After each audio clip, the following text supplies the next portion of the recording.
બંગલા જેવો duplex apartment તમારી માટે લઈને આવ્યો છું. આખા ગાંધીનગર અમદાવાદમાં આવું સેમ્પલ હાઉસ નહીં જોયું. અને હું કહું છું પેઇન્ટેડ સેમ્પલ હાઉસ. જો અહીંયા પેઇન્ટ કરેલો છે કે તમારી સોફાની કેટલી સ્પેસ જોઈશે, આ સાઈડ તમારા ક્રોકરી સ્ટોરમાં કેટલી સ્પેસ જોશે, અહીંયા રેફ્રિજરેટર રાખશો, ઓવન રાખશો, ક્રોકરી સ્ટોર રાખશો તો કેટલી સ્પેસ જોઈશે. બેડરૂમમાં બેડ, વોર્ડરોબ અને સાઈડની ટીપોય. એકચ્યુઅલી તમને આઈડિયા આવશે કે ભાઈ કેટલી જગ્યા ફર્નિચરમાં મારે યુઝ કરવી.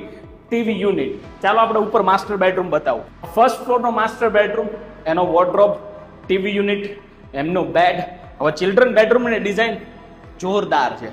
એકવાર જોતા જ તમને ગમી જશે કે ભાઈ આ તો એકચ્યુઅલી સેમ્પલ જેવું લાગે છે, પણ ડિઝાઇન છે ને મસ્ત. અને આગળ આવો, આ માસ્ટર બેડરૂમમાં તમને બધી જ વસ્તુ ખબર પડી જશે. તમારો વોર્ડરોબ કઈ રીતે સેટ કરવો, તમારો બેડરૂમ, અને આ સ્ટડી ટેબલનો વોર્ડરોબ છે.